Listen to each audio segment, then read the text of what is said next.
not a dreaming man.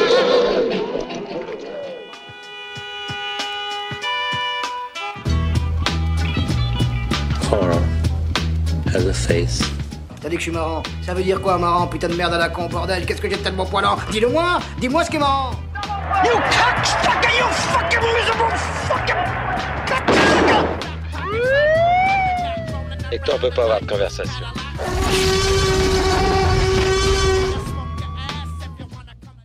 Toutes et à tous et soyez les bienvenus dans Contrebande, émission cinéphage réservée à tous les grands curieux du 7e art. Et aujourd'hui, mes amis, on va se faire une émission spéciale Vampire versus Loup-garou.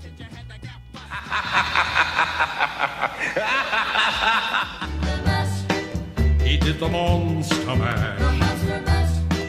It was a graveyard smash. It caught on in a flash. He did the monster mash.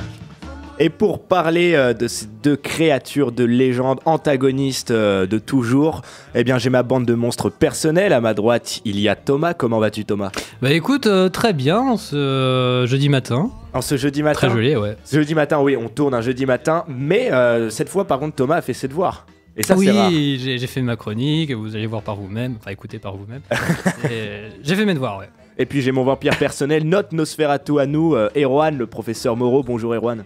Bonjour à tous et bonjour surtout aux vampires qui nous écoutent d'outre-tombe. D'ailleurs, on retient, on a deux créatures immortelles et quoi de mieux que la radio pour être immortel tant que les micros et les ondes resteront ouverts, nous resterons immortels. Exactement. Commençons avec le plus célèbre des immortels. On va commencer à base de coups de sang, de dents pointues et de morts ambulantes, puisqu'on va parler du vampire.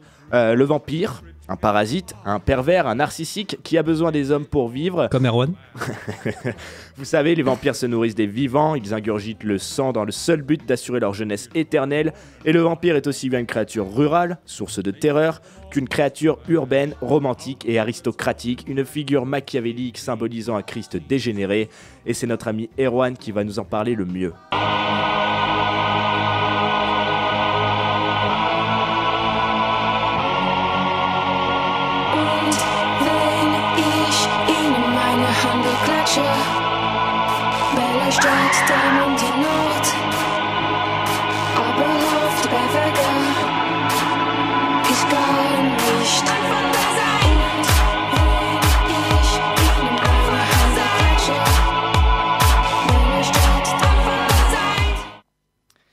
Depuis début octobre, une atmosphère lugubre, terrifiante et sépulcrale a envahi la Cinémathèque française.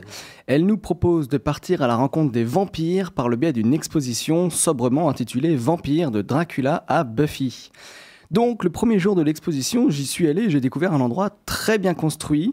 Donc ça part de salle en salle pour découvrir le vampire de différentes façons. On passe de la création littéraire du personnage à ses nombreuses adaptations au cinéma. Et donc ça nous emmène dans des salles thématiques entre les deux Nosferatu, mes préférés, celui de Murnau en 1922 et celui d'Herzog en 1979. Donc l'exposition nous fait passer de la politique à l'érotisme en deux pas, nous fait redécouvrir le destin tragique d'un Bela Lugosi mortifère pour nous emmener finalement vers la pop culture. La Cinémathèque nous propose, via une rétrospective gargantuesque, de nous faire découvrir les films vampiriques. L'occasion de revoir les plus grands chefs-d'œuvre comme Nosferatu de Murnau ou Dracula de Browning en 1931. Pour vous faire découvrir l'exposition et vous donner envie d'y aller jeter un coup d'œil, j'ai interviewé Florence Rochat, qui est conférencière pour la Cinémathèque française et qui nous explique pourquoi les vampires fascinent autant.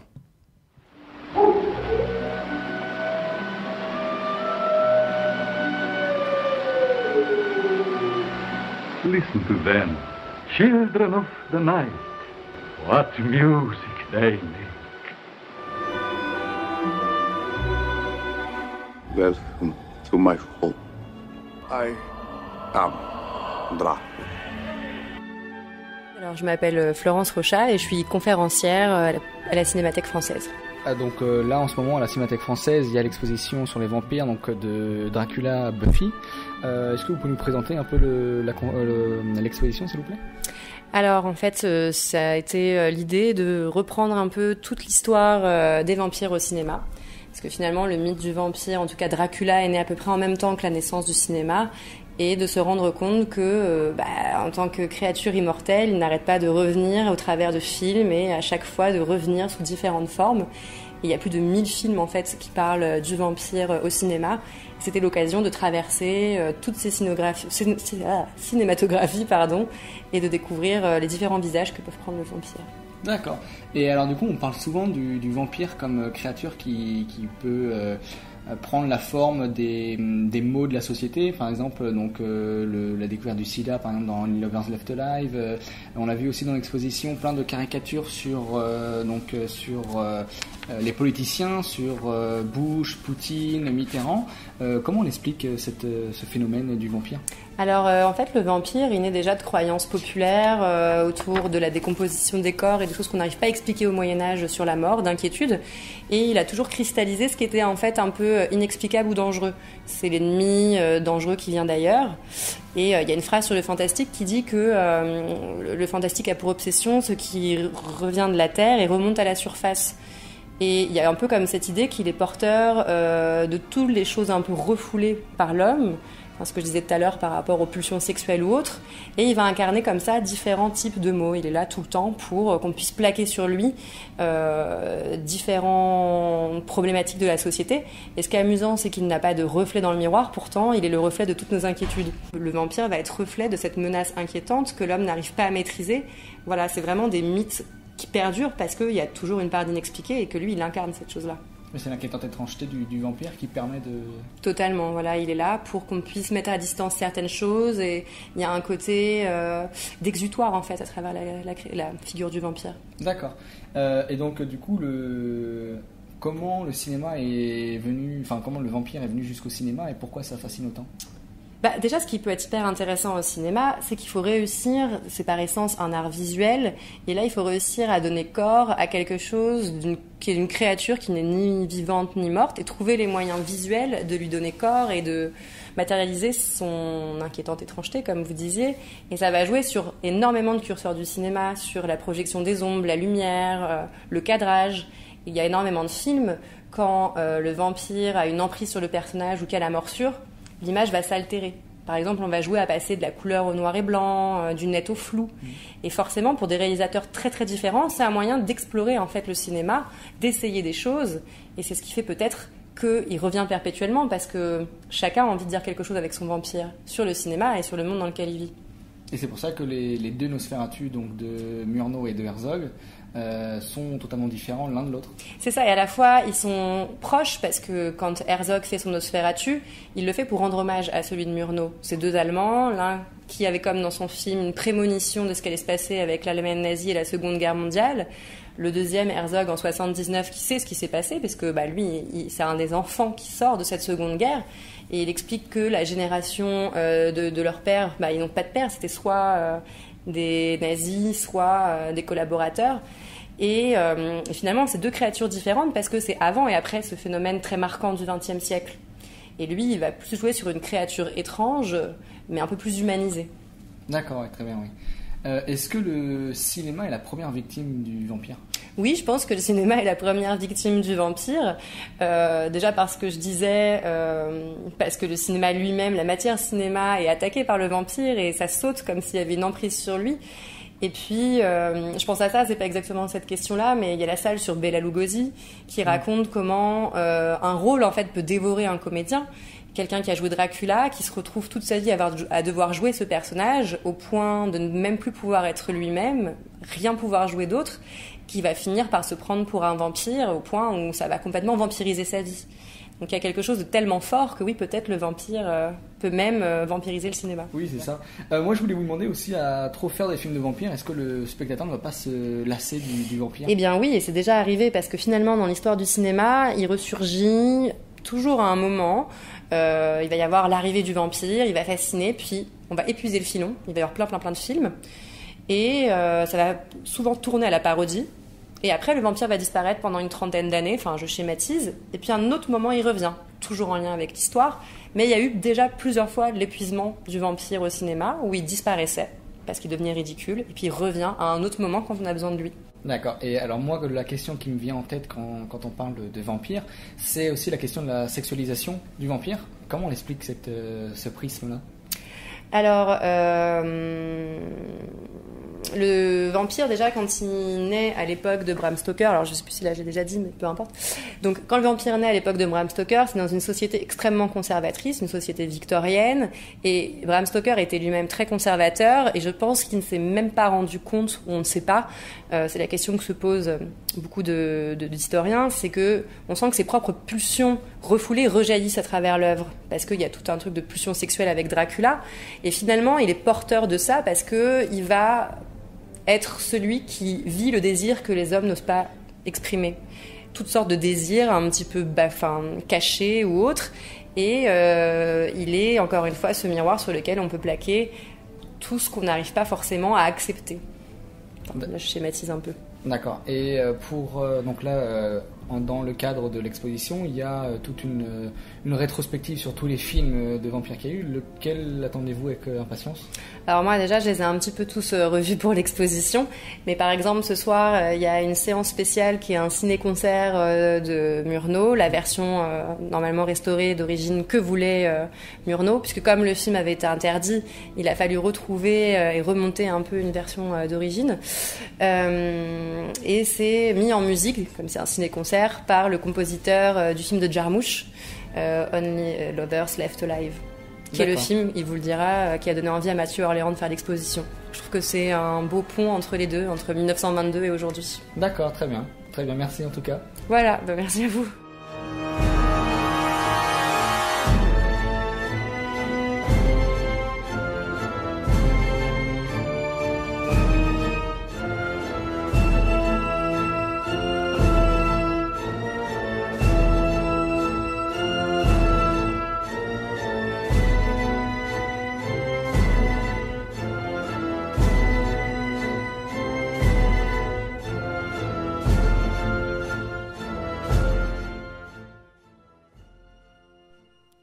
On vient donc d'écouter une interview de Florence Rochat, conférencière pour la Cinémathèque française, qui nous a présenté l'exposition Vampire, qui a lieu jusqu'au combien, Erwan ? Jusqu'au 19 janvier. Et puisqu'on parle de vampires, mon cher Erwan, je connais ta passion pour les vampires, et notamment pour 3 films que tu vas nous décortiquer aujourd'hui. Exactement, donc grâce à cette exposition, j'ai pu redécouvrir mon personnage cinématographique, pictural et littéraire préféré, à savoir le vampire, vous l'avez compris. Les non-morts sont donc partout, et pour cela, je vais nous faire replonger dans les univers des Nosferatu via 3 films. Dracula de Todd Browning en 1931, Les Prédateurs de Tony Scott en 1983 et Only Lovers Left Alive de Jim Jarmusch en 2013. Mon cher Erwan, dis-moi pourquoi as-tu choisi ces 3 films ? Alors, c'est très simple, j'ai choisi ces 3 films parce qu'ils cristallisent à eux 3 une évolution importante du personnage du vampire qui passe par le changement d'époque, mais aussi par les nouvelles craintes des sociétés. Il passe d'un étranger qui incarne l'autre mystérieux à un être familier qui participe incognito à la fête. L'évolution du vampire passe par la mise en scène, mais aussi par le jeu des acteurs. Nous avons tous en tête, lorsque nous évoquons les vampires, un acteur qui nous revient, comme par exemple Bela Lugosi, Gary Oldman ou Max Schreck. Malgré nos goûts et nos envies, il y a, qu'on veuille le remarquer ou non, des films qui resteront dans les annales parce qu'ils ont pu apporter un nouveau souffle à un genre. C'est ce qu'ont fait les 3 films que je vais évoquer. Et puisqu'on parle du genre, s'il y a bien un fondateur, c'est le Dracula de Todd Browning. Du coup, je vais te demander en quoi le Dracula de Todd Browning a créé le genre. Alors, le Dracula de 1931 n'a pas créé à proprement parler le genre, parce que si on revient au début de la création cinématographique du vampire, on s'aperçoit vite qu'il n'est pas le premier et loin de l'être. On peut citer avant lui la mini-série, si on peut appeler ça comme ça pour l'époque, c'est un peu anachronique, mais Les Vampires de Louis Feuillade en 1915, ou encore par exemple Nosferatu de Murnau, qui lui permet de faire éclore le genre aux yeux du monde entier parce qu'il adapte illégalement le roman de Bram Stoker. Le film de Murnau est un incontournable pour les films de vampires. Donc, ce qu'apporte Todd Browning avec son Dracula, c'est une nouvelle esthétique, une nouvelle peur qui passe par le son. Et oui, le son que nous connaissons bien, en 1931, le son est neuf. Le son permet de montrer un personnage encore plus sournois et bien évidemment avec un acteur aussi iconique que Bela Lugosi, on ne peut pas faire autrement. Le son joue un rôle vraiment important, par exemple, rien que dans la seule phrase « I'm Dracula », j'essaye de la faire, bien sûr, est tellement prenante qu'elle nous laisse flipper sur place. Browning réussit vraiment à nous faire éprouver la peur sans ajouter de musique de fausse. C'est d'ailleurs sur ce point que diffère la version originale de la version française. Étrangement, la version française rajoute de la musique qui, à mon avis, ne fait que trahir la vision artistique originale du cinéaste. Si la musique n'a pas été ajoutée à la version originale, c'est que le silence explore notre peur et qu'on reste accroché aux images défilantes. Pas parce que la peur, justement, que les victimes ne succombent à notre merveilleux conte Dracula, nous fait peur et nous entraîne dans notre cauchemar. Le silence est un élément de suspense qui tient le spectateur en haleine. Ce film est pour moi un pur chef-d'œuvre qui nous place dans une atmosphère lugubre de la première à la dernière seconde. D'ailleurs, moi, ça me fait marrer. Bon, je tiens à dire, la musique qui passe en fond n'a rien du tout à voir avec celle du Dracula de Todd Browning, c'est la Dracula de Coppola, donc c'est important quand même de remettre les choses dans leur contexte. En revanche, c'est vrai que tu as raison, à partir des Universal Monsters, c'est là que la musique est devenue un élément fondamental du film d'horreur, vecteur d'émotion. Et Dracula, du coup, est un des plus parfaits exemples pour ça. Mais là, tu vas nous parler du prochain film, Les Prédateurs. En quoi celui-ci diffère du Dracula de Todd Browning ? Ah bah, je vous disais que les films, le son est vraiment important. Donc là, dans celui-là, le son est aussi important. Mais si je vous disais que dans Les Prédateurs, nos deux vampires ne sont autres que Catherine Deneuve et le fantastique David Bowie. Perso, j'achète. Voilà, c'est ça. Vous trouvez ça étrange, mais en fait non, c'est plaisant de voir les deux en même temps dans le film. Après vous avoir évoqué ces deux acteurs, le mythe du film est ici renouvelé, le mythe du vampire est renouvelé. Fini les malédictions ou les espèces de monstres venus d'ailleurs qui doivent boire le sang des vivants pour survivre. Bon, je vous rassure, il a toujours ce thème, mais le vampire est déjà plus humanisé. Le personnage de John, donc incarné par David Bowie, possède une maladie qui fait vieillir son corps plus rapidement que la normale. La solution qu'il a pour rester en vie, c'est bien évidemment le sang des vivants. On a dans ce film une nouveauté, le vampire est malade. Il possède une maladie qui, pour le moment, est inconnue et donc incurable. Le personnage de Myriam, donc incarné par Catherine Deneuve, donne une définition assez juste lorsqu'elle porte John dans le manoir labyrinthique new-yorkais. Elle dit que les humains meurent d'une certaine façon, mais que eux, les vampires, sont différents. Ils vivent, découvrent, entendent et revivent. C'est pour moi une chose très belle, les vampires sont comme une trace du passé, mais en même temps du présent, puisqu'ils embrassent toutes les époques. Pour recruter ces victimes, nos deux vampires commencent par les choisir en boîte de nuit. Pour les tuer, nos vampires ne possèdent pas de dents pointues comme un Nosferatu ou un Dracula classique, non. Eux possèdent autour du cou une touche de modernisme, un pendentif en forme de hiéroglyphe, mais à l'intérieur duquel est cachée une lame de couteau. C'est une nouvelle façon de tuer, mais aussi cela permet un nouveau rapport au corps de l'autre qui passe par la domination visuelle et physique. Ce pendentif rappelle les origines égyptiennes de Myriam, qui est mi-humaine, mi-vampire. On voit pendant tout le film que ce pendentif fascine, il est le centre, il attire le regard, il donne envie de le toucher, il donne envie d'en connaître davantage. Ce pendentif est comme une forme mémorielle qui permet de tout recommencer. Dès qu'un des nombreux maris de Myriam meurt, elle le remplace. Ici, John est remplacé par Sarah, incarnée par Susan Sarandon, une médecin spécialisée dans la mécanique du vieillissement. On voit que tout le film, John est déjà comparé à des animaux ou à des personnes qui sont quasi mortes. Tout cela va passer par le montage qui va alterner et opposer des séquences entières et permettre de jouer avec les strates de temps et d'espace, mais aussi avec le spectateur. Les Prédateurs de Tony Scott nous donnent à voir la mort d'un vampire et la naissance d'un autre qui se découvre grâce à la médecine. Donc bon, si je te suis bien, on est vraiment sur une retranscription très très très moderne avec ce film. C'est là qu'on va se porté au dernier film de ton corpus, Only Lovers Left Alive de Jim Jarmusch, et avec Jarmusch, le genre du vampire est complètement réinventé. Ça c'est sûr, pour être réinventé, il le réinvente complètement. L'incroyable Jim Jarmusch, appelons-le comme ça parce qu'il réinvente tout ce qu'il touche, s'empare du genre de vampire et c'est un très bon film. Il va prendre le genre du vampire et en profiter pour tout modifier, casser les codes et tout reconstruire. Mais il le fait tellement bien qu'on le félicite. Tout d'abord, nous suivons deux vampires, Adam et Ève. Donc là, les prénoms sont symboliques parce qu'ils prétendent avoir influencé les plus grands scientifiques du monde, de Galilée à Darwin, de Tesla à Einstein. Adam vit à Détroit et sa femme Ève vit à Tanger. Ils vivent séparés mais vont se réunir à Détroit. Le film réinvente le rapport au sang. Le vampire ne part plus en quête d'une proie pour s'abreuver de son sang. Bien au contraire, comme le dit Adam, ils vont Ouala, excusez-moi. Le mot est dur. S'approvisionner directement à la source, c'est-à-dire à l'hôpital. Le sang doit être pur. Ils ne peuvent pas boire du sang directement au cou des victimes parce que le sang du XXIe siècle est empoisonné. Empoisonné par quoi ? Par le sida. C'est d'ailleurs par du sang empoisonné que leur ami Christopher Marlowe, incarné par John Hurt, va succomber. Le rapport au sang change, mais le désir du sang est un désir presque charnel. Lorsque nos vampires aperçoivent du sang, ils sont tentés d'aller le boire, mais ne peuvent pas. Ce n'est qu'à la fin que nos deux vampires sont obligés de retomber dans les stéréotypes du vampire. Pour survivre, ils doivent se jeter crocs ressortis sur deux victimes innocentes. Nos vampires sont donc de retour au XVe siècle, pour citer Ève. Le vampire ne cherche plus à se cacher de la population, mais rentre directement en contact et noue le dialogue. Il y a vraiment dans ce film une peur de la maladie, une peur de l'inconnu, alors qu'eux-mêmes représentent l'inconnu pour nous.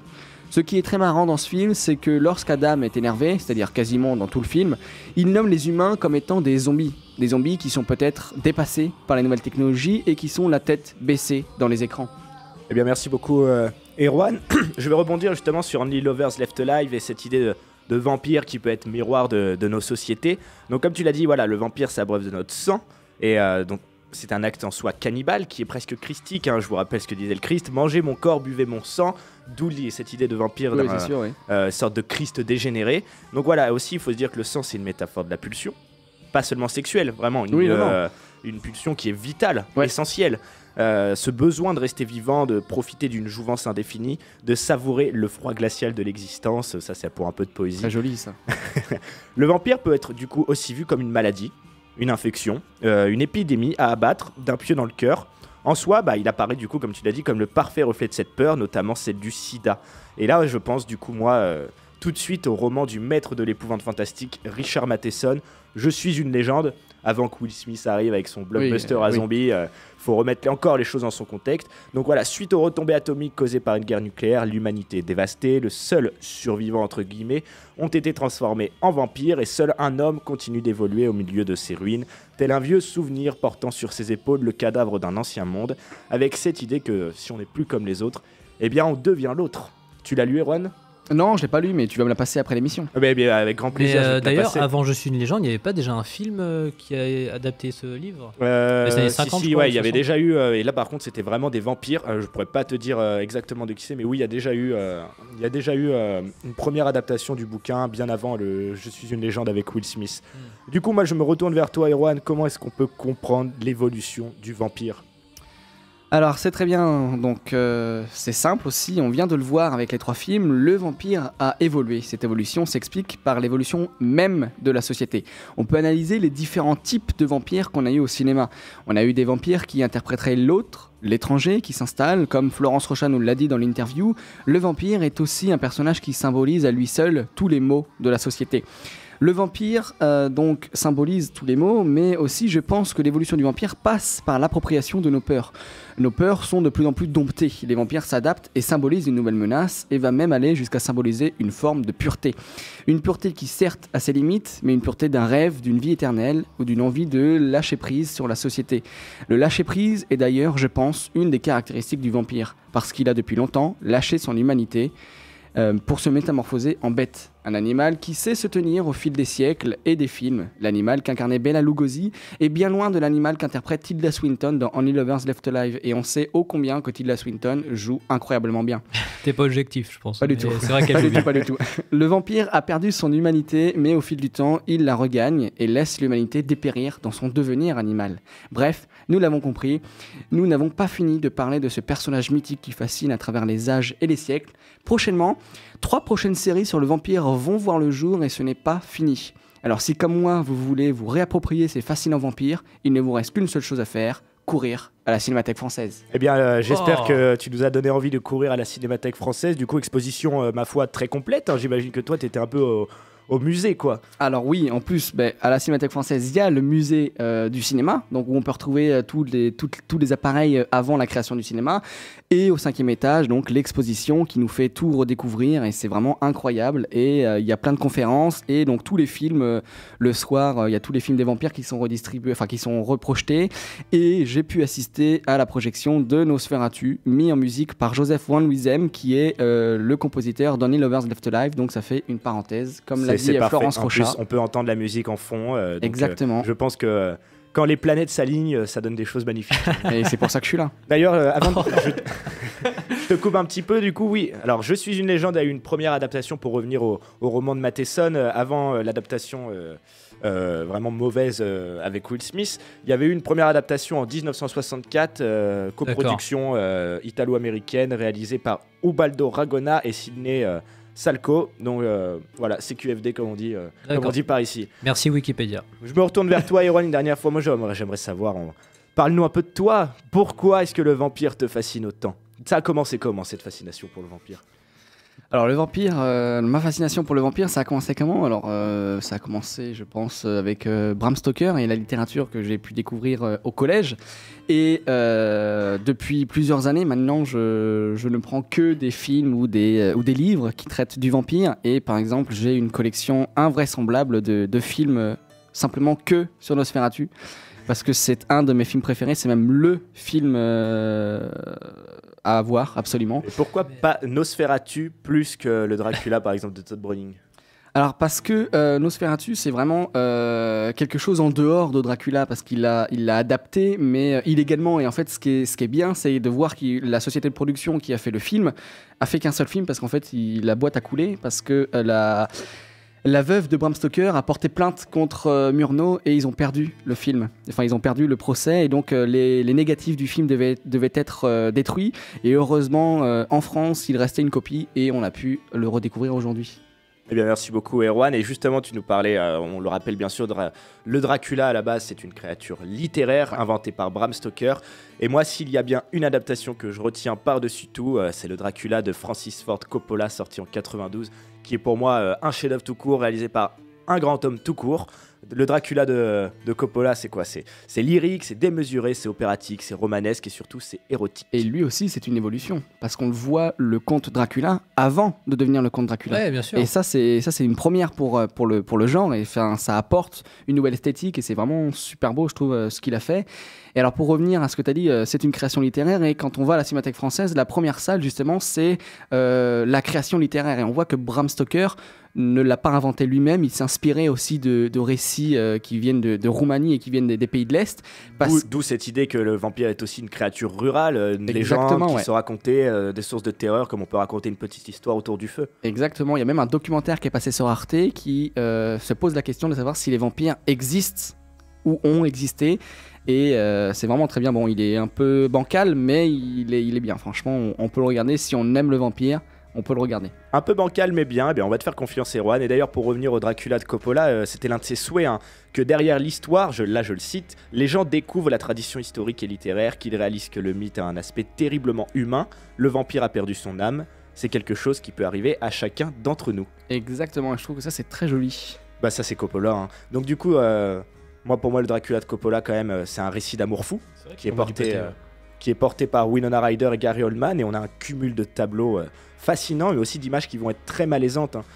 Coppola, un empereur fou qui a été sauvé grâce au succès du Parrain 3, mégalomane flamboyant du 7e art, il va réussir à rendre aussi hommage, à utiliser la figure du vampire, donc de Dracula, pour rendre hommage au ciné des premiers temps, tout comme avec Apocalypse Now, qui était...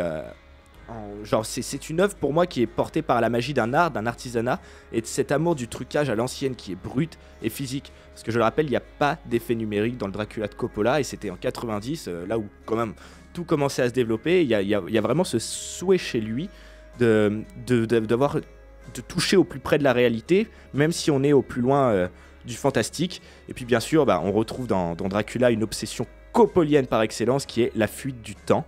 Et là, je vais citer Jean Douché. Le Dracula de Coppola est le plus beau personnage du genre car il porte la notion du temps qui n'était pas vraiment abordée dans les autres films. Si l'on ne peut mourir, il faut continuer à être un non-mort, un existant sans vie, puni par un temps qui n'existe pas. C'est le sujet profond du film. L'amour total rend éternel. Et peut-être qu'on peut rebondir sur cette figure romantique du vampire. Le vampire, du coup, ce serait un amour fou éternel qui serait dans le fond en souffrance du coup. Oui, en souffrance, et comme on peut le voir dans Les Prédateurs de Tony Scott, il y a vraiment cette idée-là, parce que Catherine Deneuve incarne du coup la jeunesse, la jeunesse depuis 4000 ans, vu qu'elle vient d'Égypte et qu'elle a trouvé ceci en Égypte, et elle est devenue mi-humaine, mi-vampire en Égypte. Et on voit que dans son grenier, il y a plein de cercueils, plein de cadavres, et en fait c'est tous ses maris et toutes ces femmes qui sont mortes et on voit que à chaque fois elle les remplace et c'est vraiment très bien de voir ça. Et alors je rebondis sur ce que tu disais sur le Dracula de Coppola. On peut voir, j'en reviens toujours à la Cinémathèque française parce que j'adore la Cinémathèque française et je crois que vous allez comprendre que je suis amoureux de la Cinémathèque française. Mais il est abonné à la Cinémathèque française. Il n'est pas encore sur la liste des invités d'honneur, mais ça ne saurait tarder. Oui, ça va arriver. Je vais bientôt avoir mon siège, moi, vous inquiétez pas.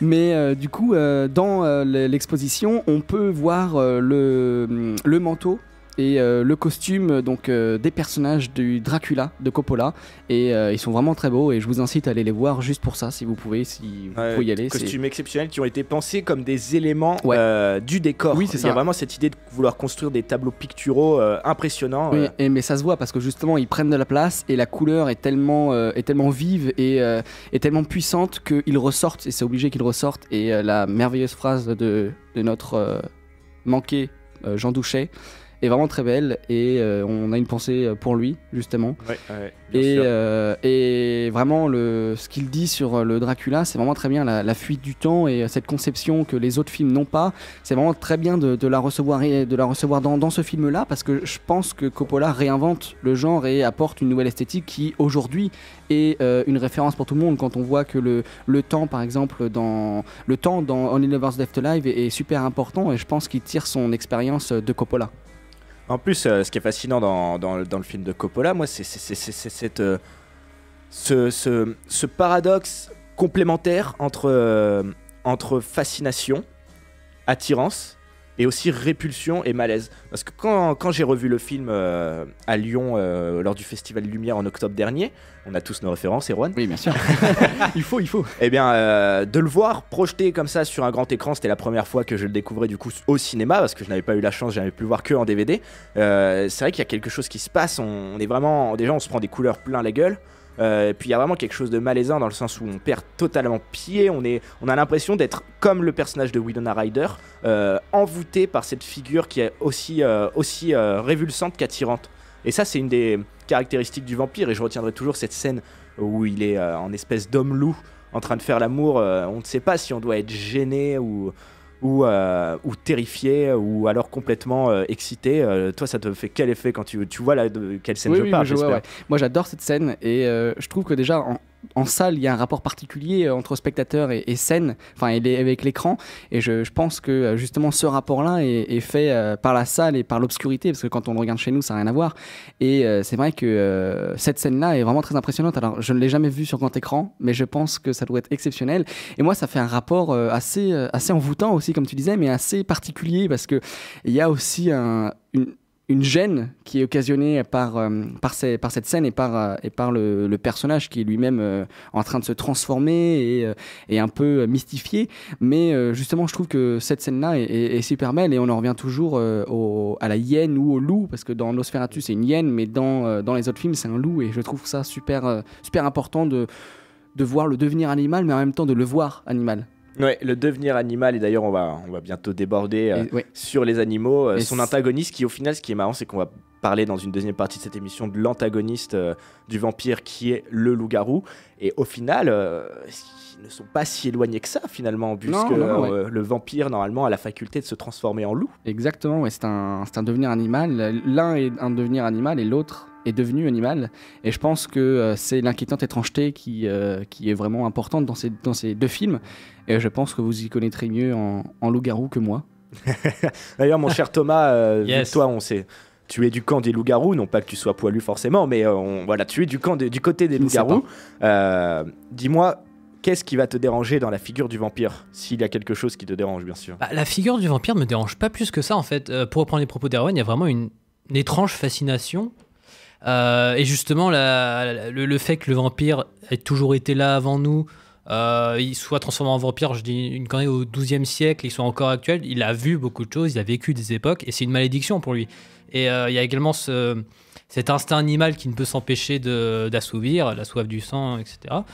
Et non, c'est quelque chose d'assez dramatique, et ça me dégoûte pas forcément.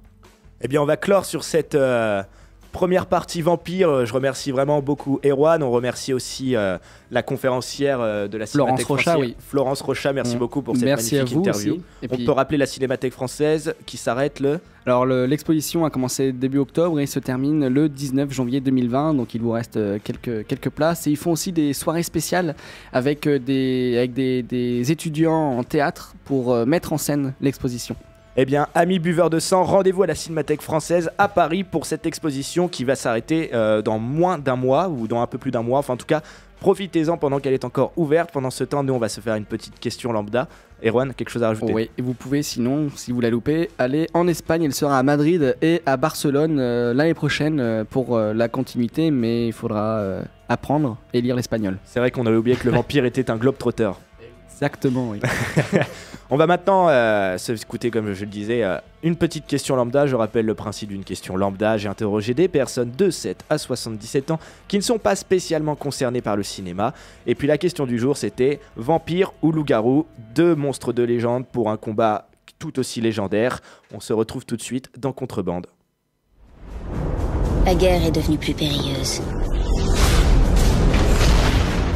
Les armes ont évolué. Mais notre mission reste la même. Leur donner la chasse et les éliminer, un par un. I have crossed oceans of time to find you. Vampire! Yeah. Dracula. That's my old friend. Have you taken your potion tonight?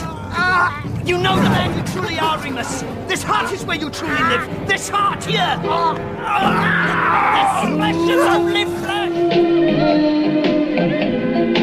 You saw me standing alone. Without a duel! Without a dream. I'm a duel! Yo! Vampire ou loup-garou? Ah là c'est dur. Edouard Jacob, mais c'est ça en fait je pensais. Loup-garou. Underworld ou Twilight. Vampire. Underworld ou Twilight. Ah, loup-garou. Bah, au moins on est dehors et on fait ce qu'on veut, quoi. Il y a une notion de liberté que j'aime bien. Au cinéma vampire. Pour Bela Lugosi, c'est ça qu'il s'appelait? Ouais, voilà, juste pour lui. Alors je dirais un loup-garou. Oh, loup-garou. Ils savent pas ce qu'ils font et on en profite. C'est pas vampire, j'aime pas sucer le sang, moi. Bah du coup, Edouard. Enfin, vampire, parce que il brille à la lumière, voilà. Vampire. Moi je trouve que c'est plus flippant. Hein. Le teint de peau, genre blafard, etc. Ils ont plus de pouvoir assez cool, ils sont forts et tout, avec une apparence humaine, et puis ils vivent super longtemps, donc... Loup-garou. Loup-garou. Ouais, carrément. Loup-garou. Parce que c'est stylé. Ouais, c'est... Il y a plein de légendes par rapport au loup-garou, et avec la pleine lune et tout, et ça me rappelle un peu mon enfance. Bah, t'as une putain de personne qui est là, mon gars, à minuit, elle se transforme. T'es un vampire, ouais, bon, enfin, c'est moins cool, quoi. C'est moins en cool. fait, un vampire, c'est un moustique, quoi. En miniature, ça vient sur toi, ça bouffe le sang et ça repart, c'est tout, ça se nourrit de ton sang, voilà. Moi, je trouve que c'est stylé, tu vois, un loup-garou, tu vois. Genre, t'as une forme humaine et après, t'arrives à te transformer en loup au calme, tu vois. Quand même vampire. Et c'est stylé, un loup, tu vois. Parce que loup-garou, t'as la puissance, mais t'es pas immortel. Alors qu'un vampire, tant que tu bois du sang, t'es immortel, t'as la jeunesse, t'as la force, t'as tout. Mythique. Ouais, c'est plus mythique. Loup-garou, c'est mieux parce qu'ils ont des dents et ils peuvent attaquer par surprise aussi. Mais les vampires aussi, ils ont des dents. Oui, mais la morsure de loup-garou est plus mortelle que celle du vampire parce que il peut aller jusqu'aux os ou même casser l'os. Ça dépend, c'est pareil. Est-ce que pour vous, les loups-garous, c'est pas chiant de jamais de ressentir d'émotion, de voir plutôt, par exemple, imaginons t'as des amis en vampire, qui tiennent plus longtemps que toi et tout, c'est genre dans les films ce qu'ils disent. C'est qui tout double, il y a des bons côtés d'un côté, des mauvais côtés de l'autre. I have something I want to tell you. Yes, Michael? I'm not like other guys. Of course not. That's why I love you. No, I mean I'm different. What are you talking about?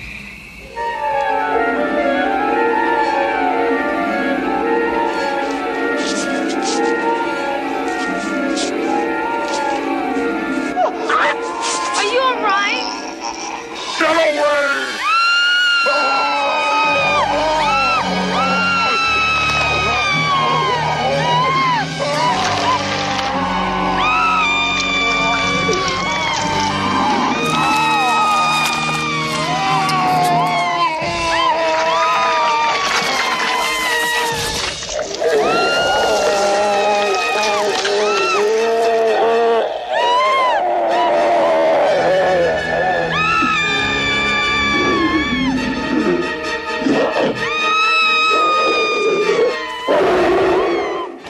bomb, a bomb, a bomb, bomb, a bomb, a bomb, for dang a dang dang, for ding a dong ding, blue moon, moon, blue moon, dip dip dip dip, moon, moon, moon, blue moon, dip dip dip dip, moon, moon, moon, blue moon, dip dip dip dip, bomb, a bomb, a bomb, a bomb, bomb, a bomb, a bomb, for dang a dang dang, for ding a dong ding, blue moon, blue moon, blue moon. You saw me standing alone without a dream in my heart, without a love of my own. Bomb for dang dang dang for ding and on ding blue moon, blue moon. You knew just what I was there for. You heard me say my prayer for someone I really care for. Wow, wow, wow, wow. And then the Saturday before me, the only one moms would ever hold. I heard somebody whisper me adore. And when I look, the moon had turned to gold.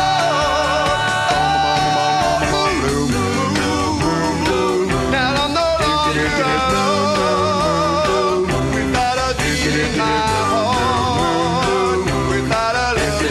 Bomb, bomb, bomb, bomb, bomb, bomb, bomb, bomb, for dang, dang, dang, for ding and on ding blue.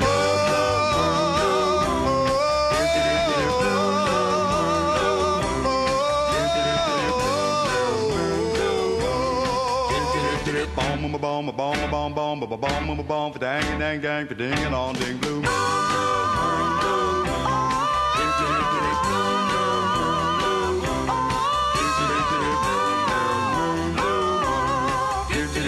Bomb, bomb, bomb, bomb, bomb, bomb, bomb, bomb, for dang, dang, dang, for ding and on ding blue moon. De retour dans Contrebande, l'émission cinéphile sur Radio Pulsar. Je vous le rappelle, on se fait un vampire spécial vampire versus loup-garou, deux créatures de légende pour un combat aussi légendaire. D'ailleurs, il faut avouer que l'affrontement vampire-loup-garou a quand même été souvent adapté au cinéma. Rien que comme ça de tête, j'ai Twilight. D'ailleurs, c'est bizarre que ce soit le premier film qui me vienne en tête. Oui, c'est sûr, mais bon, souvent les gens ont cette référence-là, donc oui, sinon, on peut pas t'en vouloir. Hein, la version, on va dire la version plus plus sous testostérone de Twilight, c'est Underworld, et j'ai une grande affection pour Underworld. Erwan, est-ce que tu aimes beaucoup Underworld? J'aime bien Underworld, je l'ai vu au moins, enfin je l'ai vu qu'une fois, mais il ne m'a pas déplu et j'ai trouvé qu'il était vraiment bien. Et alors j'ai pas retenu le scénario, hein, mais les images, franchement, et la mise en scène, j'ai trouvé super intéressante et j'ai trouvé que c'était super bien comme adaptation. Au moins, il essaye de faire quelque chose avec les deux personnages. C'est vrai, il y a une sorte de traitement assez moderne et un peu steampunk, futuriste de ces deux créatures. Et moi, ce qui me plaît beaucoup dans Underworld, c'est cette idée, on reprend la figure du vampire aristocratique, noble, qui va du coup écraser. Il y a cette idée que du coup, les loups-garous sont persécutés par les vampires. Exactement. Obligé. Merci Thomas qui vient de revenir des toilettes, ça fait plaisir. Je suis en retard. D'ailleurs justement, on va t'écouter, Vampire versus Loup-garou, tu pensais à des films en off Ouais, alors justement, je veux revenir sur ce que tu as dit. Vraiment, c'est pour ça que je suis Team Jacob dans Twilight, c'est que vraiment, les vampires, c'est le côté un peu nazi de la personne, aristocrate, et les loups-garous sont les cabots, les chiens de la casse qui sont gouvernés par les vampires. Par exemple, dans le Van Helsing avec Hugh Jackman en 2004, donc j'ai oublié le réalisateur. C'est pas grave. Stephen Sommers. Je crois, je ne sais pas. Dans le doute, Stephen Sommers. Dracula, par exemple, utilise les loups-garous comme une arme, en fait. Les loups-garous sont sa merci, mais les loups-garous finissent pas gagner, puisque, spoiler, Van Helsing est un loup-garou. Très mauvais film au passage. Arrête, moi j'aimais beaucoup ce film petit. Après l'avoir revu, c'est vrai que finalement ça pique énormément les yeux. D'ailleurs, petit lien entre Underworld et Van Helsing. Il y a Kate Beckinsale qui joue dans les deux. C'est vrai. Bon, du coup, voilà, vous avez compris. On va passer tout de suite à la deuxième partie de cette émission. Pleine lune, sac à puce, griffes et hurlements. On va s'attaquer aux loups-garous.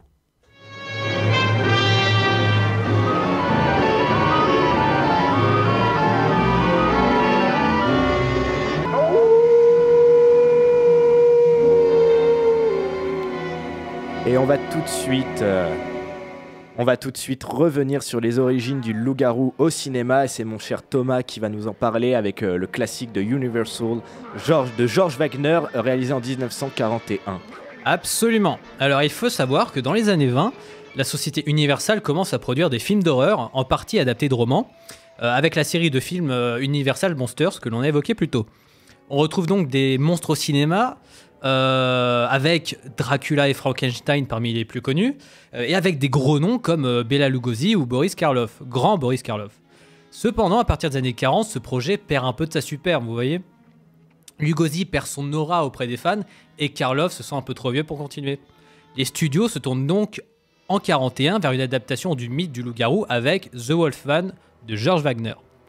Ce film apporte de grands espoirs, notamment grâce à sa distribution, avec en haut le titre Lon Chaney Jr., fils de l'illustre Lon Chaney, dit l'homme aux mille visages, mon gars sûr, à qui l'on doit le culte fantôme de l'opéra en 1925. Il y a également Claude Rains, à qui l'on doit l'homme invisible en 1933, et Bela Lugosi, qui a accepté de tourner, qui joue notre Dracula adoré. Au passage, regardez ces films, ce sont des classiques. Le film met en scène Larry Talbot, fils de Sir John Talbot, qui revient dans le domaine familial afin de discuter son héritage suite à la mystérieuse mort de son frère.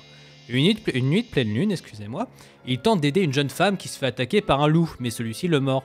Et, comble du bonheur, il se rend compte qu'il se transforme lui aussi peu en peu en loup. Malgré un petit budget de $180 000, petit pour l'époque par rapport à ses précédents films, ce qui restreint les possibilités d'effets spéciaux, le film est un succès inattendu. Wagner crée une mise en scène originale en offrant des séquences de transformation de qualité pour l'époque. Les décors en studio sont marqués par le manque de moyens, mais réussissent très bien à transgresser l'effet pleine lune et donnent des ambiances intéressantes et des scènes anthologiques. Et je salue au passage l'excellent travail du maquilleur Jack Pierce, à qui l'on doit le maquillage de la momie dans La Momie, Frankenstein, l'homme invisible, j'en passe, qui a conçu le maquillage du loup-garou à partir de poils de yak. Et ça reste très convaincant quand même.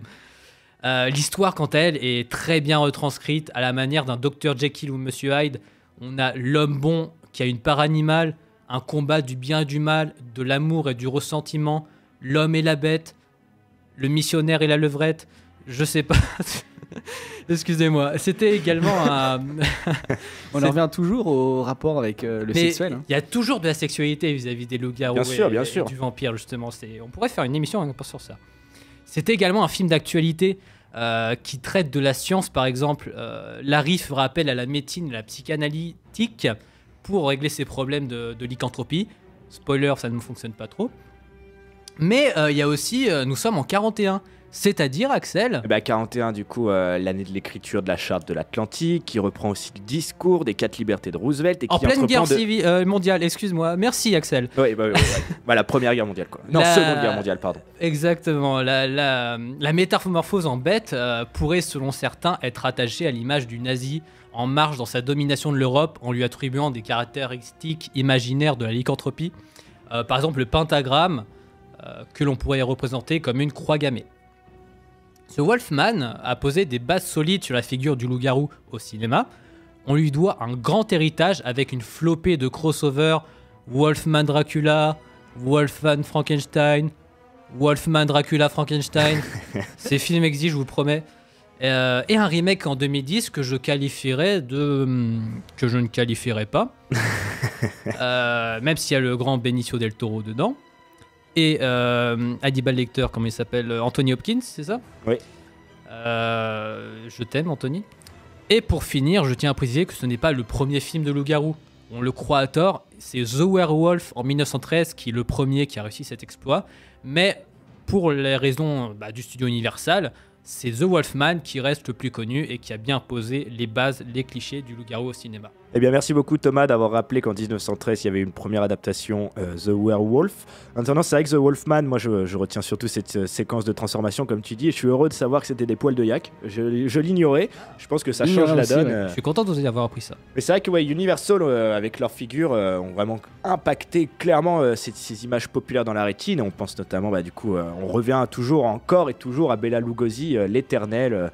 L'acteur d'ailleurs qui a limite été contaminé par son rôle à tel point qu'il a été comme enfermé dans une malédiction dans cette image de vampire, n'est-ce pas mon cher Erwan? Oui, c'est ça, ouais. À la Cinémathèque française, justement, ils en parlent. J'en reviens toujours. Mais en gros, c'est qu'il prétend être né là où le comte Dracula est né, donc c'est-à-dire en Roumanie. Et aussi, il a commencé à incarner le personnage de Dracula à Broadway, sur scène, pour une comédie musicale. Après, ensuite, il a voulu faire les films de la Universal, sauf que la Universal ne voulait absolument pas de lui.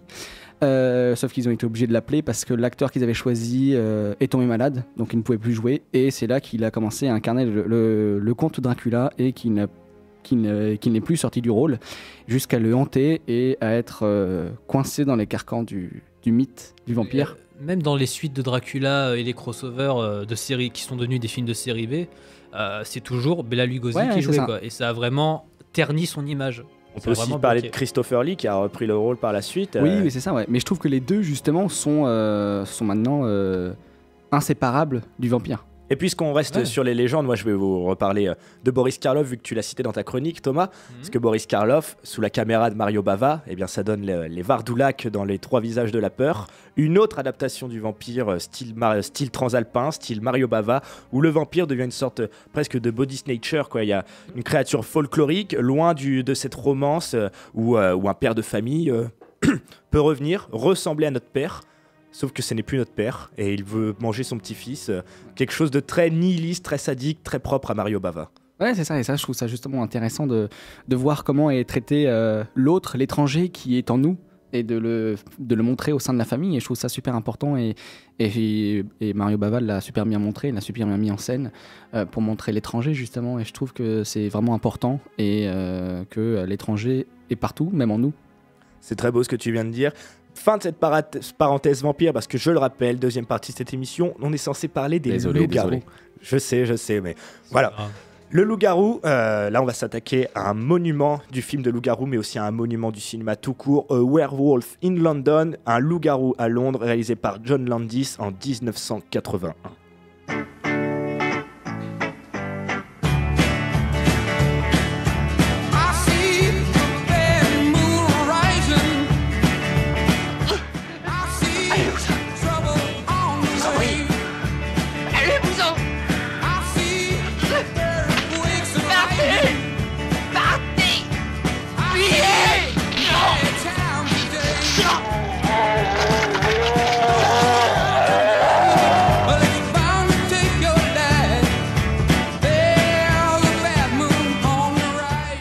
Clairement, disons-le nous, il n'y a pas vraiment de chef-d'œuvre dans les films de loup-garou, du moins comparé aux vampires.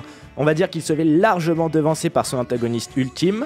En revanche, s'il y a bien un film qui pourrait porter le titre de chef-d'œuvre majeur du genre lycanthropie, eh ben on pense tout de suite au film de John Landis, Le Loup-garou de Londres, un classique du film de loup-garou, mais aussi une œuvre culte du cinéma tout court, cool aussi, qui est cool aussi bien sûr, et ce pour plusieurs raisons. Tout d'abord, bien sûr, John Landis.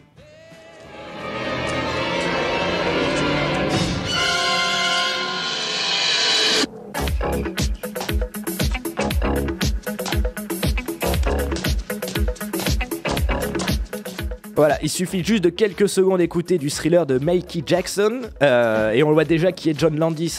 Donc John Landis, c'est quoi? C'est un impact populaire immense. Un roi du détournement qui sait fabriquer des images traumatisantes. Parce que oui, je l'admets, le visage de Michael Jackson m'a terrifié dans mes jeunes années. Cette scène de transformation au début du clip thriller, clip de 13 minutes qui va inaugurer cette idée de clip film et qui est aujourd'hui rentré dans les annales du genre. Et je pense que c'est peut-être même le clip le plus célèbre de l'histoire, même on peut dire du cinéma et de la musique. Mais d'ailleurs, c'est en voyant Le Loup-garou de Londres que Michael Jackson a eu l'idée de faire appel à John Landis pour Thriller. Donc voilà, Le Loup-garou, c'est quelque chose qui irrigue la filmographie de John Landis. D'ailleurs, sa société de production, fondée en Grande-Bretagne début 80 pour le tournage justement du Loup-garou de Londres, va s'appeler tout simplement Lycanthrope Film Ltd. Tu as autre chose à rajouter sur John Landis, Thomas? Ah oui, j'ai potassé un peu mes anecdotes. John Landis, on lui doit également les Blues Brothers, film que je vous force à regarder. C'est un des films de mon enfance, je ne suis pas objectif. Mais également, je rebondis un peu entre Thriller et Loup-garou de Londres. À la fin du générique de Loup-garou de Londres, il y a un message disant « Toute ressemblance aux personnes vivantes, mortes ou revenues à la vie sont purement fortuites ». message que l'on retrouve à la fin du clip Thriller. Et c'est tout. Voilà. Bah écoute, c'est déjà très bien, une très bonne anecdote. Il a écrit également le scénario du Loup-garou de Londres en 1969 à l'âge de 19 ans. Il l'avait mis de côté, il l'a ressorti pour l'occasion. Donc, on revient à cette idée que le loup-garou, c'est une créature qui irrigue toute la filmo de John Landis, mais aussi qui triture son esprit depuis ses plus jeunes années. Et avec le loup-garou de Londres, il va nous livrer un film d'épouvante bien moderne. 2 étudiants américains passent un séjour au Pays de Galles. Le pays a beau être anglophone, mais nos 2 petits gars sentent bien qu'ils sont des étrangers. Et leur vacances à l'étranger va être brutalement interrompue par un événement surnaturel. L'unique survivant du duo finira sa vie dans une rue de Londres, tué par des flics qui pensaient tirer sur une terrible créature, mi-homme, mi-loup.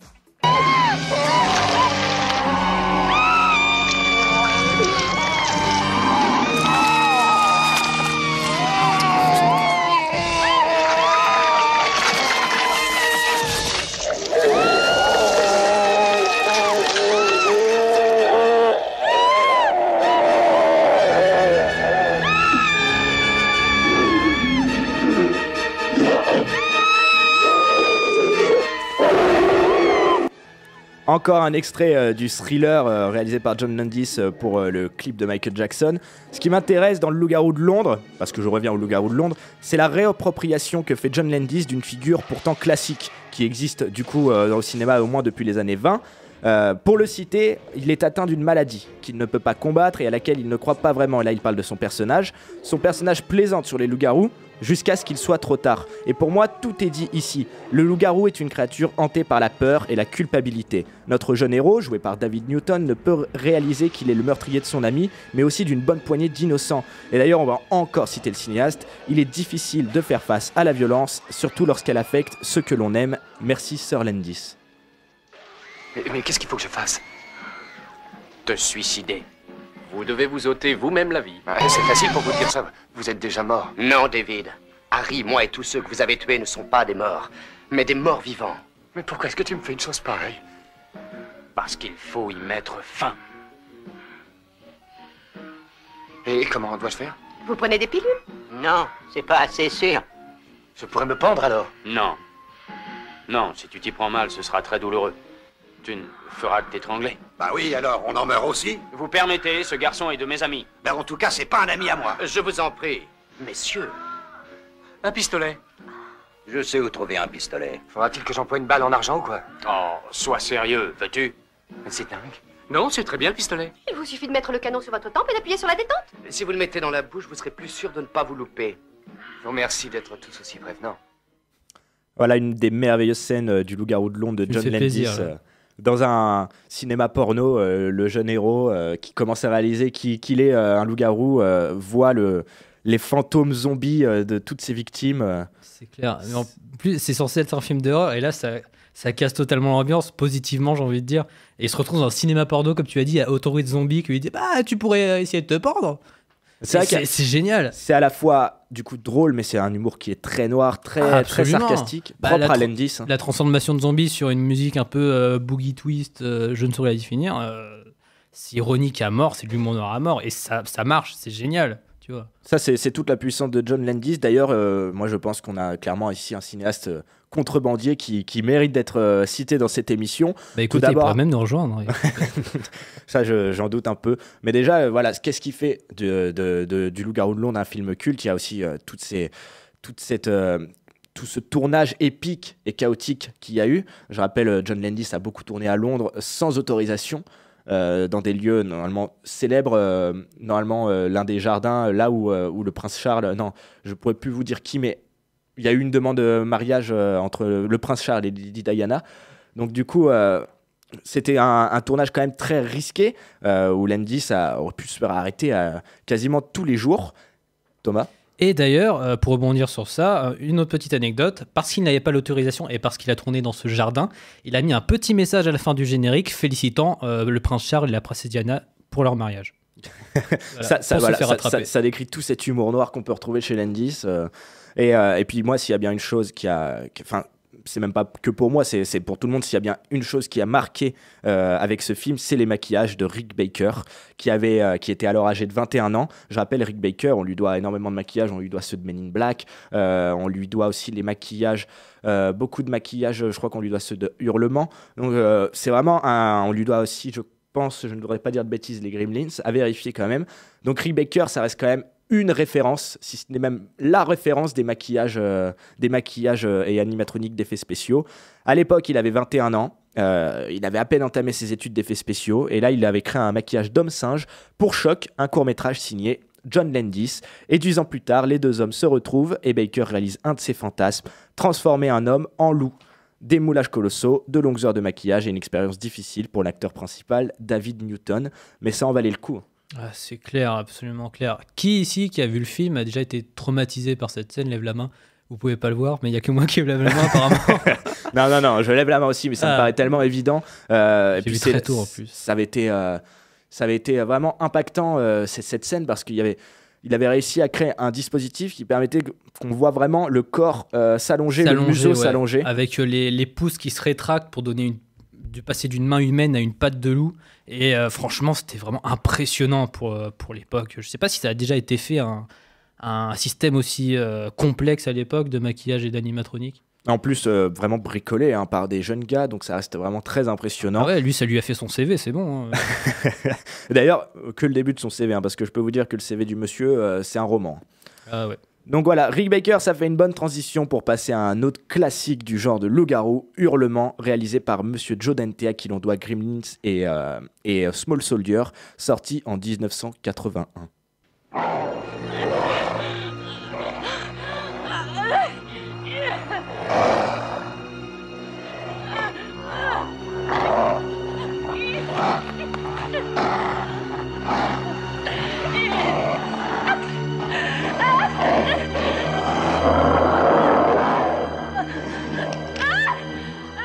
Le refoulement, c'est le refoulement qui est à la base de toute névrose, et en particulier du refus de soi-même. Il y a stress lorsque nous essayons de lutter contre nos impulsions. On parle souvent du magnétisme animal, de l'homme près de la nature, du noble sauvage, du retour aux sources. Un peu comme si nous avions perdu quelque chose de précieux au cours de la longue évolution qui a fait de nous des hommes civilisés. Et à cela, il y a une explication.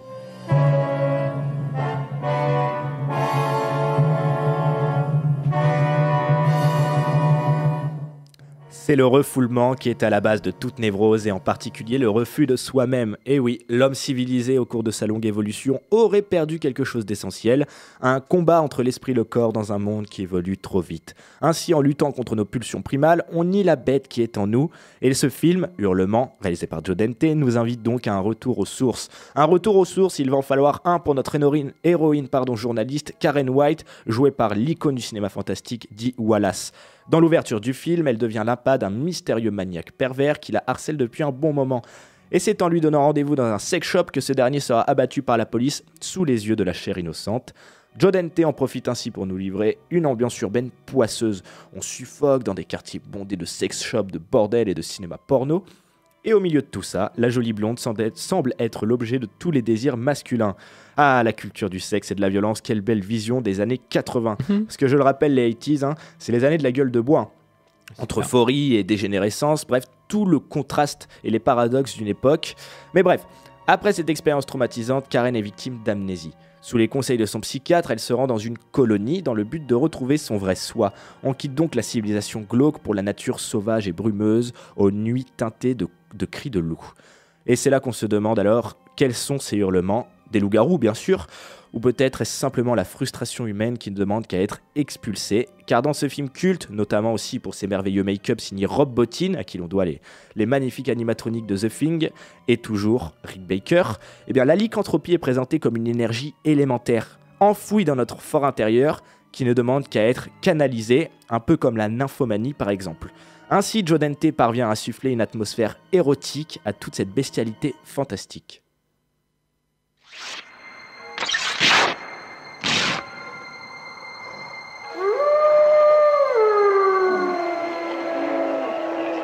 Si le film de Joe Dante a tellement marqué les esprits à sa sortie, c'est parce que les loups-garous s'illustrent moins par leur capacité meurtrière que par leur manière de véhiculer une sorte de désir primal. Hurlement, à l'instar du loup-garou de Londres de John Landis, a choisi d'utiliser des effets spéciaux élaborés pour représenter la métamorphose du corps humain vers sa forme de loup.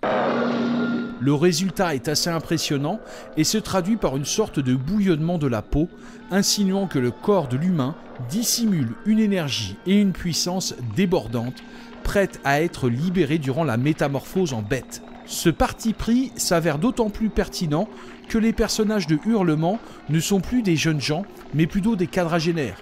Ainsi, le don de lycanthropie, grâce au corps qui change, à l'émergence d'une énergie nouvelle provenant de leurs entrailles, va offrir à des personnages de 40 ans une forme de seconde puberté à laquelle il ne manque même pas la pousse des poils. Joe Dante ne va pas simplement représenter le loup-garou comme un monstre effrayant, mais avant tout comme un monstre attirant et séducteur, capable de fasciner les humains avant de les tuer, à l'instar du célèbre vampire.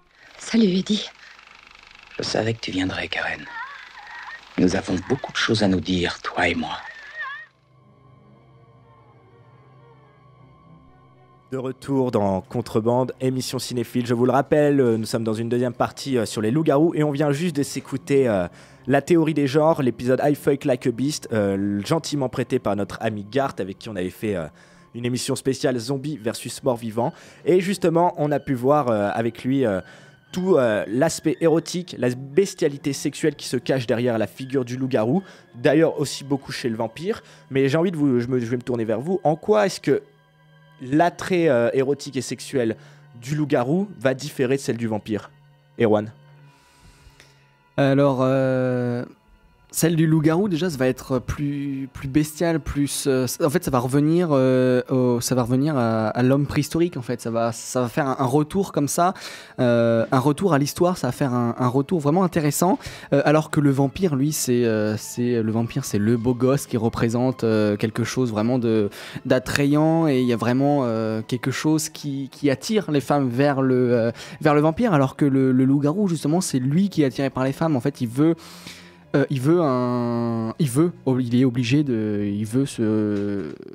est obligé d'avoir un rapport, il veut le rapport, mais il sait pas comment faire. Alors, il passe par la bestialité, alors que le vampire, lui, c'est plus simple pour lui, parce qu'il attire. C'est vrai qu'il y a un peu de ça, déjà, dans le vampire, je pense qu'il y a cette idée de désir qui est un peu obligé, qui est comme une malédiction. C'est un être de désir et il n'existe limite presque que par ça.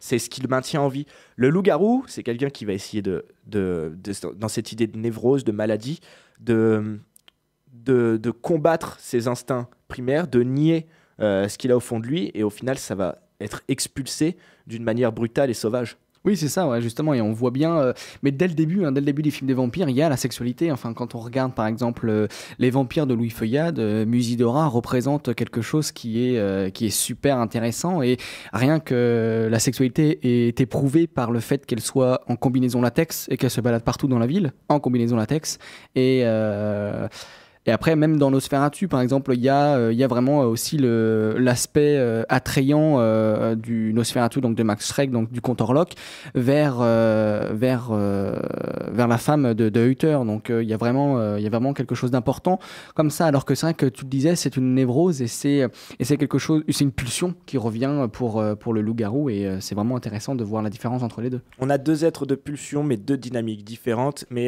quelque chose qui va différer aussi chez le loup-garou, c'est que il n'est pas aussi attirant que pourrait l'être le vampire. Il n'y a pas ce magnétisme chez lui que le vampire a, dans le sens où le loup-garou nous terrifie, peut nous faire du mal, et fait du mal même à la propre personne. Oui, parce que le vampire, lui, on voit pas. À première vue que c'est un vampire, on le voit pas, enfin si on voit pas ses dents, on va pas voir que c'est un vampire, alors que le loup-garou... S'il n'y a pas de miroir autour, on se rend pas compte. Oui, c'est ça, donc, parce que le miroir, il n'apparaîtra pas dans le miroir, hein, je vous le rappelle, mais bon, vous le savez déjà, mais c'est vrai que, alors que le loup-garou, lui, va représenter directement quelque chose, directement la peur, et c'est vraiment ça qui va différencier les deux, et il va y avoir vraiment une importance de jeu sur ces deux thématiques, du rapport à la sexualité et du rapport au monde sexuel et au monde du désir. Je vais continuer, je vais faire une petite transition avec une petite citation, parce que vous savez très bien que j'adore les citations. Ouvrez les guillemets, tous les maquilleurs SFX rêvent de créer un jour un loup-garou, ça fait partie des grands classiques du métier. Perso, mes loups-garous préférés restent du Loup-garou de Londres et de Hurlement, et c'était une citation de Paul Hayet, à qui l'on doit The Descent de Neil Marshall, et aussi Werewolf, La Nuit du Loup-garou, et qui a aussi réalisé The Seasoning House. Bref, voilà la transition parfaite pour passer au prochain film. On remonte jusqu'aux années 2000 avec Dog Soldier de Neil Marshall. Le vrai truc pour survivre n'est pas de fuir, ni de se cacher.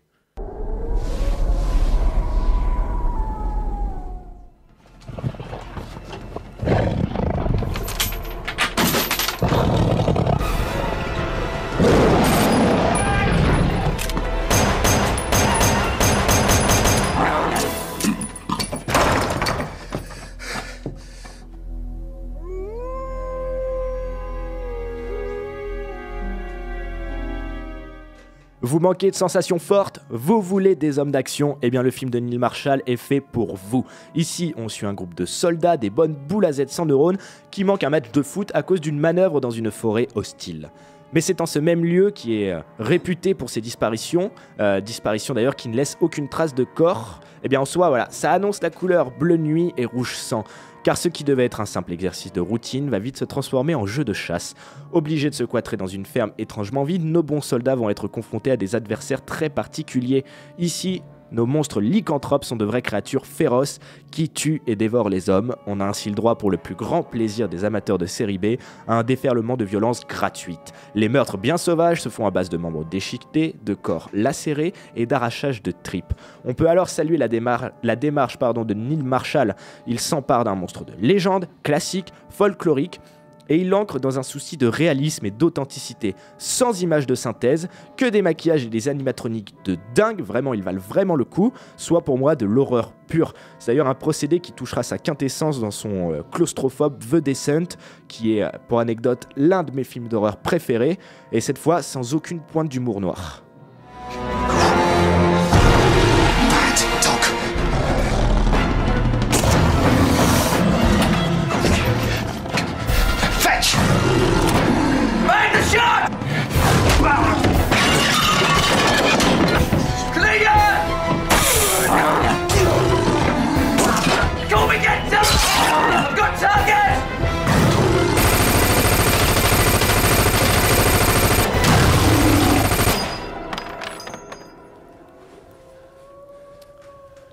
Eh oui, pendant ce temps, notre microcosme de soldats en détresse tente de survivre désespérément dans leur maudite ferme. En attendant, nos immortels adversaires ont plusieurs points d'avance sur notre groupe de bidasses. Ils travaillent en équipe, ils cherchent et trouveront une faille, un moyen d'entrer dans cette ferme. Et voici là toute la puissance d'une meute. La cohésion de groupe, il n'y a que ça de vrai pour survivre. On se rendra alors compte que les véritables intrus ne sont pas réellement ceux que l'on croit, parce qu'en fait derrière toute cette manœuvre se cache un plan machiavélique du gouvernement, capturer un lycanthrope vivant pour en faire une arme de guerre. Et autant vous dire que c'est un cuisant échec. En effet, on ne peut dompter l'indomptable, et si finalement la seule vraie confrontation du film était celle de la vie sauvage face à la nature autodestructrice de la race humaine, et bien en attendant, moi je retiens cette magnifique leçon de vie. Dans la vie, il y a plusieurs types de gars, les kamikazes, ceux qui cherchent la gloire, et les putains d'imbéciles, à vous de voir où vous vous rangez. Erwan, tu te rangerais où toi? Kamikaze. Kamikaze vampire alors. Vampire kamikaze. Donc voilà, on a abordé 4 films de loup-garou. Wolfman avec l'enchaîné classique de Universal Monster réalisé par Wagner. On a abordé aussi le film culte de John Landis, le loup-garou de Londres. On a parlé de Hurlement de Joe Dante, puis on a fini avec Dog Soldier de Neil Marshall. Et là on voit du coup comment, à travers 4 films, la figure monstrueuse classique du loup-garou, folklorique de la même manière que du vampire, pas littéraire cette fois, vraiment folklorique. C'est vraiment, le loup-garou est une légende ancrée, une légende nordique qui a aussi se raconté autour du feu, mais qui fait vraiment partie presque d'une mythologie, vont être réappropriés pour devenir presque des outils et pour symboliser cette idée de... Pas l'épidémie comme chez le vampire, mais cette idée de l'homme qui s'autodétruit, de l'homme qui est son propre monstre et qui contient une bête dans son fort intérieur. Et cette bête va un jour sortir. Et moi, ce qui me fascinera toujours chez le vampire, c'est cette idée qu'on puisse faire du mal à ceux que l'on aime sans être réellement conscient de ses actes. Erwan. Oui, c'est vrai, je suis d'accord avec toi. Et même, alors pour rebondir sur le loup-garou, on dit toujours que la pleine lune, le soir de pleine lune, est particulier parce que c'est là où tous les êtres vont se déchaîner. C'est là où il va y avoir vraiment une importance des monstres et aussi vraiment un cauchemar de l'idée de la résurrection des zombies, des vampires et aussi des loups-garous.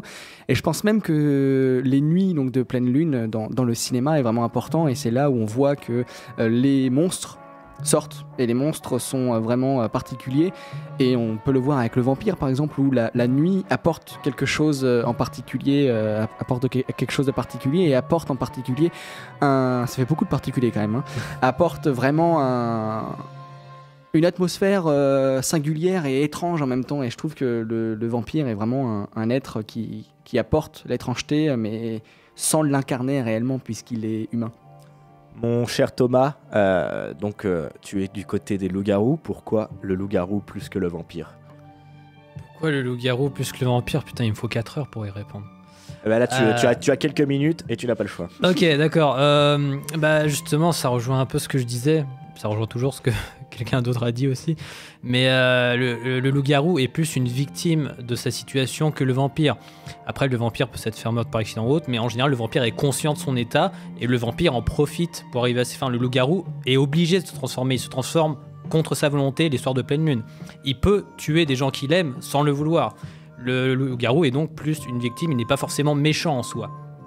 Et c'est justement ce côté maudit, ce côté je n'ai pas voulu cette vie, et ce côté je reste quand même humble sous ma forme humaine, qui me plaît plus que le vampire qui se la pète en mode je suis un vampire, je te séduis, tu es à moi, voilà, je suis ton maître. C'est vrai qu'il y a cette idée qui est plus prenante chez le loup-garou, le loup-garou n'a pas décidé de devenir loup-garou. Bon, on a vu des films où après, je pense par exemple dans les Twilight où il y a cette idée que c'est dans les gènes de la tribu et puis ils peuvent se transformer. Ça c'est intéressant aussi, la transformation du loup-garou. Elle est là aussi la grande différence avec le vampire. C'est cette idée de transformation qui est douloureuse, qui passe par la douleur. Le vampire peut se transformer bien évidemment. Non, je suis pas d'accord parce que justement. Est-ce que la transformation du vampire est douloureuse? Bah oui, on se fait mordre quand même.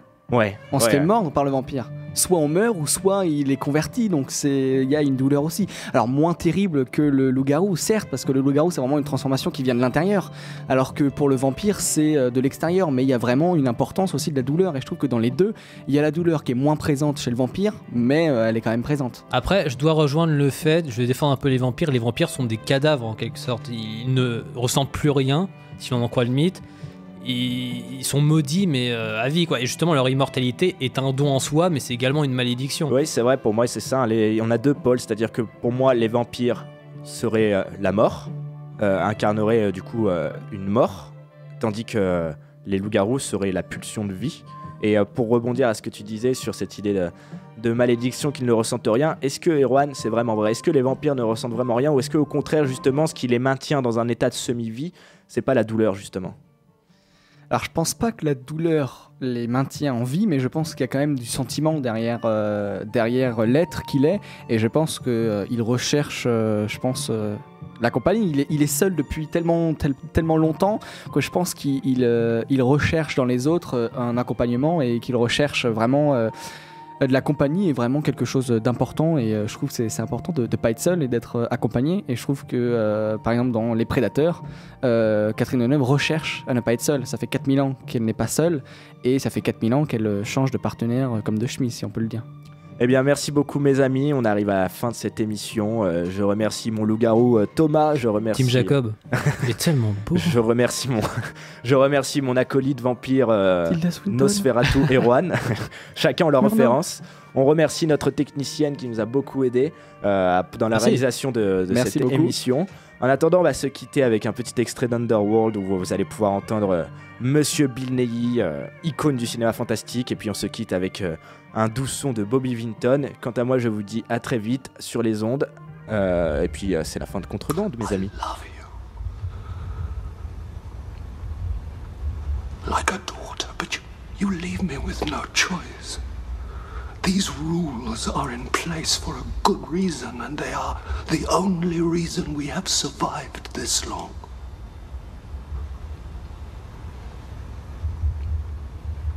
you will not be shown an ounce of leniency. When Amelia arrives, the council will convene and decide your fate. You have broken the chain and the covenant. You must be judged. Blue moon.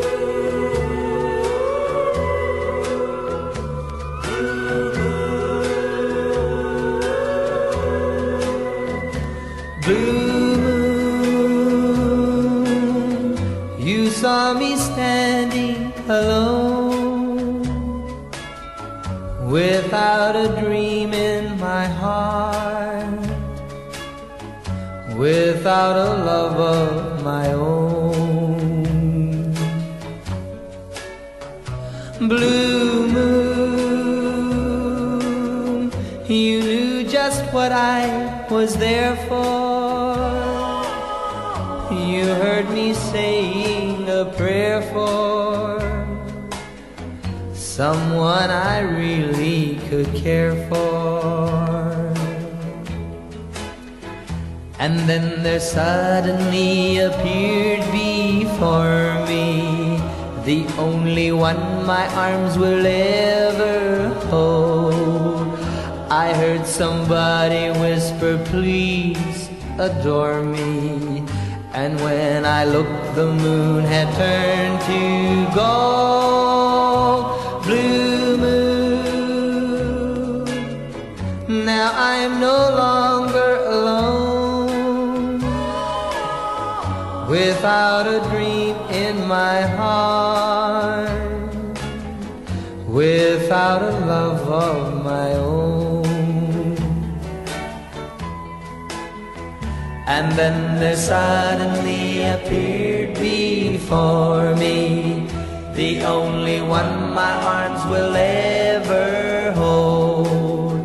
I heard somebody whisper, please adore me. And when I looked, the moon had turned to gold. Blue moon, now I'm no longer alone,